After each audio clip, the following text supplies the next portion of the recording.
என்னைக்காவது இதை பற்றி யோசிச்சிருக்கீங்களா? எப்போவுமே நாம் அந்த கணத்தில் வாழாமல் கடந்த காலத்தை பற்றியோ எதிர்காலத்தை பற்றியோ தான் நினச்சிட்ருக்கோம். தூங்க போகிறதுக்கு முன்னாடி நாளைக்கு என்னென்ன செய்யணும் அப்படின்னு ஒரு டு டூ லிஸ்ட் போடுறோம். காலையில் எழுந்த உடனே நேற்றுக்கு நான் நினச்ச மாதிரி நாள் போகலை அப்படின்னு சொல்லிட்டு அந்த வருத்தத்தை சுமந்துட்டே அன்றைய நாளை கழிக்கிறோம். Live in the moment, live in the present.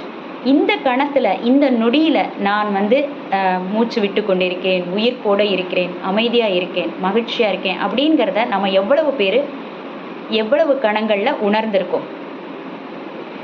இதையும் தாண்டி இன்னும் பல வருடங்களுக்கு முன்னாடியிலேருந்து நம்ம மனசில் இருக்கக்கூடிய கவலைகள், வருத்தங்கள், அவமானங்கள் இதையும் சுமந்து கொண்டிருக்கிறோம்.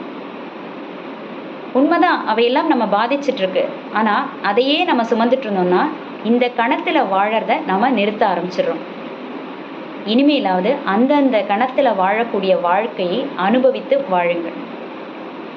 செலிப்ரேட் ஸ்மால் வின்ஸ்ன்னு சொல்லுவோம். இன்றைக்கு ஒரு விஷயம் நல்லா நடந்தால் கூட அதற்காக மகிழ்ச்சி அடையுங்கள். நான் நினச்ச அளவு இது பெருசாக நடக்கலை அப்படிங்கிறத விட நேற்றைய விட இன்றைக்கு நான் ஒரு ஸ்டெப் எடுத்து வச்சுருக்கேன், அது அதற்கான தொடக்கம் இன்னைக்கு ஆரம்பிச்சிருக்கு அப்படின்னு ஒரு சின்ன சின்ன விஷயத்துக்கு கூட அதிலிருந்து மகிழ்ச்சியான அனுபவத்தை நம்ம எடுத்துப்போம். நன்றி.